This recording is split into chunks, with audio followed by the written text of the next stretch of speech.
حضور علیہ السلام نے ارشاد فرمایا کنت نہیتکم عن زیارت القبور فزوروها لانها تذکر الاخرہ، میں تمہیں قبروں پہ جانے سے روکا کرتا تھا، اب حکم دیتا ہوں کہ قبروں پہ جایا کرو، اس لیے کہ قبریں آخرت کی یاد دلاتی ہیں۔ جب روکا تھا اس وقت مشرکین کی قبریں تھیں، کافروں کی قبریں تھیں، اس لیے کہا کہ قبروں پہ نہیں جانا، اور جب کچھ اہل ایمان فوت ہو گئے اور قبرستان مسلمانوں کا بن گیا، اب حکم دیا جاؤ۔ جب کافروں کی قبریں تھی منع کر دے، کنت نہیتکم، ایک زمانہ تھا میں تمہیں روکتا تھا کہ قبروں پہ نہ جایا کرو، لیکن اب میں حکم دیتا ہوں کہ تم قبروں پہ جایا کرو۔ کیوں؟ لِأَنَّهَا تُذَكِّرُ الْآخِرَةَ، اس لیے تمہیں آخرت کی یاد آئے گی۔ ٹوٹی پھوٹی اور شکستہ قبروں کو دیکھ کر کے تمہیں سوچ آئے گی کہ ہم نے بھی یہاں آنا ہے۔ حضرت غوث اعظم شیخ عبد القادر جیلانی علیہ رحمہ فرماتے ہیں جاؤ جا کے ٹوٹی پھوٹی اور شکستہ قبریں دیکھو، اور جا کے قبرستانوں میں دیکھو کتنے کتنے حسینوں کی مٹی خراب ہو رہی ہے، جو اپنے بدن پہ ایک چٹکی مٹی بھی نہیں پڑنے دیتے تھے، آج ان کے کفن بھی تار تار ہو گئے۔ ٹوٹی ہوئی قبریں بھی تمہیں آخرت کی یاد دلاتی ہیں، اور مرصع قبریں بھی، یہ گنبد اور مزار بھی تمہیں آخرت کی یاد دلائیں کہ یہ لوگ بھی تو اس دھرتی کے واسی تھے، کیا ہوا ہے کہ ان کی قبر کے اوپر میلہ ہی ختم نہیں ہوتا ہے۔ آپ دریائے راوی کے اس پار آئیں تو جہانگیر کا مقبرہ ہے، جہاں دن کو بھی حسرتیں برستی ہیں، رات کو تو اندھیرا ہوتا ہی ہے، دن کو بھی آپ کو کوئی وہاں قرآن پڑھنے والا نہیں ملے گا، تاش کھیلنے والی ٹولیاں تو ملیں گی، وہاں جانوروں کی بھیٹیں پڑی ہوئی نظر آئیں گی، تمہیں لوگ وہاں گھومتے پھرتے نظر تو آئیں گے، لیکن وہاں کوئی ہاتھ اٹھا کے دعا مانگتا نظر نہیں آئے گا۔ یہ وہ مطلق العنان لوگ ہیں جن کے اشارہ ابرو پہ ہندوستان کی تقدیر لکھی ہوئی تھی، بلکہ زیب النساء بیٹی ہے جہانگیر کی، اس نے اپنے باپ سے چوری دیوان لکھا تھا، دیوان مخفی، اس کا اپنا شعر اس کے لوح مزار پہ لکھا ہے، بر مزار ماں غریباں نہ چراغے نہ بولے، نہ پرے پروانہ سوزت نہ صدائے بلبلے، ہم غریبوں کی قبر پہ نہ کوئی چراغ جلانے آئے گا، نہ کوئی پھول ڈالنے آئے گا، نہ کوئی بلبل گیت گائے گا، اور نہ کوئی پروانہ پر جلائے گا۔ یہ جو مطلق العنان حکمران تھے یہ آج غریب بنے ہوئے ہیں، لیکن راوی کا کنارہ پار کر جاؤ، ایک لوح مزار وہاں بھی ملے گی، یہاں تو لکھا ہے بر مزارے ماں غریباں نئے چراغے نئے گلے، اور وہاں لکھا ہے گنج بخشے فیض عالم مظہر نور خدا، ناکساں را پیر کامل کاملاں را رہنما، ارے میں گسارو سویرے سویرے خرابات کے گرد پھیرے بپھیرے، کبھی اس طرف بھی گزر کر تو دیکھو بڑی رونقیں ہیں فقیروں کے ڈیرے، دن کو چلے جاؤ یا رات کو، کڑکتی دوپہر میں چلے جاؤ یا برستی بارش میں چلے جاؤ، چھٹی کا دن ہو یا ورکنگ ڈے ہو، رت اور زمانہ کوئی بھی ہو، حکومت کسی کی بھی ہو، تمہیں جب بھی جانا نصیب ہوگا داتا کی چوکھٹ پہ ہجوم عاشقہ نظر آئے گا۔ ایک یہ لوگ ہیں اور ایک وہ لوگ کہ جن کی ٹوٹی اور شکستہ قبریں تمہیں عبرت دلاتی ہیں، یہ اس دنیا کی چھاتی کی زینت ہوا کرتے تھے اور یہ زمانے کا جھومر ہوا کرتے تھے، جس کے ایک اشارے پہ ہندوستان کی تقدیر کے فیصلے ہوتے تھے، آج اس کی قبر پہ خاک اڑ رہی ہے، اور وہ فقیر، وہ گلیم پوش، وہ درویش، وہ راوی کے کنارے پہ بیٹھنے والا، جس کا نہ کوئی قبیلہ تھا یہاں، نہ کوئی برادری تھی، نہ جس نے شادی کی، نہ جس کی اولاد تھی، اللہ اکبر، لیکن آج جائیں، دن کو جائیں، شام کو جائیں، رات کو جائیں، دوپہر کو جائیں، تمہیں کیسا منظر نظر آئے گا۔ سید حجویر مخدوم امم مرکد او پیر سنجر را حرم، کہا میں تمہیں روکا کرتا تھا قبروں پہ جانے سے، لیکن اب حکم دیتا ہوں قبروں پہ جایا کرو، لِأَنَّهَا تُذَكِّرُ الْآخِرَةَ، تم وہاں جاؤ گے تو ان کی قبروں سے تمہیں آخرت کی فکر ملے گی، تمہیں آخرت یاد آئے گی۔ اللہ مجھے آپ کو اپنی رحمتوں اور کرم نوازیوں کا حصار دے اور عمل بالسنہ کی توفیق دے۔ یہ اس دور کا اہم اور ضروری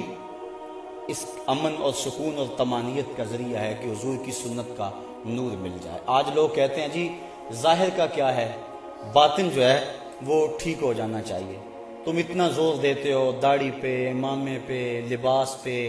کھانے پینے کے انداز میں، زمانہ بدل گیا، دنیا کہاں چلی گئی، اور تم ابھی وہ پرانی باتیں دقیانوسی چھوڑتے نہیں ہو۔ لباس میں کیا، جون سا مرضی بندہ لباس پہن لے۔ میں ایک سادی سی مثال یہاں دیا کرتا ہوں کہ لوگ کہتے ہیں لباس کا کیا ہے، ظاہری پہناوا جو مرضی ہو، بندہ اندر سے مسلمان ہونا چاہیے۔ آج کل یہ بھی بات بڑی چلتی ہے، تو میں آپ کو سادے سے الفاظ میں کہنا چاہتا ہوں، اگر کوئی پاکستان کا میجر یا کوئی فوجی انڈین فوج کی وردی پہن لے، اس کو کورٹ مارشل کیا جائے گا کہ نہیں کیا جائے گا؟ وہ کہے وردی کا کیا، مجھے اچھی لگی میں نے پہن لی، اندر سے تو میں پاکستانی ہوں، تو اس کی حب الوطنی تسلیم کی جائے گی؟ سب کہیں گے جب تجھے ظاہر پسند نہیں ہے تو باطن کا اعتبار کیسے کریں؟ بس اس سے بہت کچھ سمجھا جا سکتا ہے، بہت کچھ سمجھا جا سکتا ہے۔ صحابہ کا تو انداز یہ تھا، حضور گزر رہے ہیں، ایک گنبد نما، یہ منع کیا گیا، گنبد نما مکان منع کیا گیا، حضور گزرے تو دیکھا ایک مکان بن رہا، کہا کس کا ہے؟ عرض کی کہ فلان ساری کا ہے۔ جواب حضور نے کچھ نہیں دیا، چہرے پہ تھوڑی سی ناگواری آئی اور گزر گئے۔ کسی نے اس کو بتایا آج گزرے تھے حضور، تیرے مکان کو دیکھا تھا، خوش نہیں ہوئے؟ اس نے کدال پکڑی، برابر کر دیا زمین۔ 2-4 دن گزرے، حضور پھر آئے، دیکھا تو وہ مکان نہیں تھا، کہا وہ پرسوں میں گزرا تھا، یہاں مکان تھا۔ عرض کی حضور وہ تو برابر کر دیا گیا۔ کہا بلاؤ، بلایا گیا، کہا میاں تیرا مکان تھا، کیا ہوا؟ کہنے لگا سنا تھا آپ کو پسند نہیں،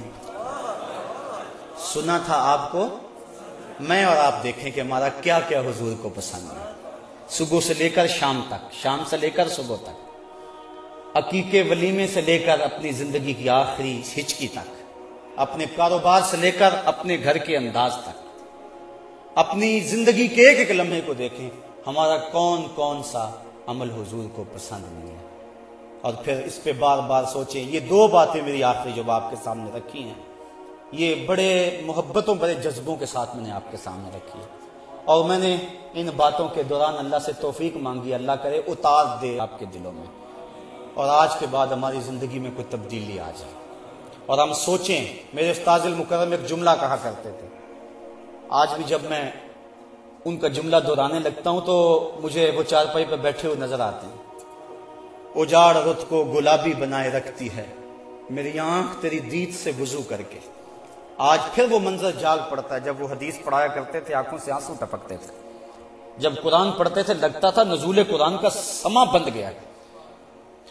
تو آپ فرمایا کرتے تھے بیٹا یہ نہ ہو کہ لوگ تمہیں پوچھیں تم کون ہوتے ہو اور تمہیں بتانا پڑے ہم مسلمان ہوتے ہیں، یہ دیکھو مذہب کے خانے میں اسلام لکھا ہوا۔ آپ فرمایا کرتے تھے میاں نہ کسی کو پوچھنا پڑے نہ تمہیں بتانا پڑے، تمہاری شکل و صورت، وضاقتہ اور کردار ایسا ہونا چاہیے، تم دور سے آ رہے ہو لوگ پہچان کے کہیں وہ دیکھو آقا کا غلام آ رہا ہے، تمہیں بتانا نہ پڑے، لوگ خود کہیں آقا کا غلام آ رہا ہے۔ آقا کا نور آنکھوں پہ تو چہروں پہ اجالے ہوں گے، مصطفیٰ والوں کے انداز نرالے ہوں گے، دنیا میں بھی ان کے دم سے مقدر چمکا، محشر میں بھی ان کی رحمت کے حوالے ہوں گے۔ کتاب کا نام ہے بشر الکئی بلقاء الحبیب، امام سیوطی کی مصنفہ۔ ایک شخص اپنی داڑھی کو مہندی لگاتا تھا، حضور کی مبارک داڑھی میں 18 سے لے کر 21-22 تک سفید بال تھے۔ صحابہ نے تو حضور کی داڑھی کے بال بھی گنے ہوئے ہیں، کیسی نظر رہتی تھی جمال رسول پہ، اور انہیں ناز تھا اس پہ کہ ہم نے حضور کو دیکھا۔ حضور کی داڑھی میں 22 تک سفید بال تھے، خضاب کرتے حضور اس کو سرخ مہندی کا۔ ایک نے دیکھا اور اس نے حضور کی سنت کے مطابق اپنی داڑھی کو خضاب سرخ مہندی کا کر لیا، فوت ہو گیا۔ جب قبر میں پہنچا تو نکیرین آ گئے، ایک نے پوچھا من ربوں کا مادینوں کا، تو دوسرے نے بازو پکڑ کے اس کی داڑھی کی طرف اشارہ کیا،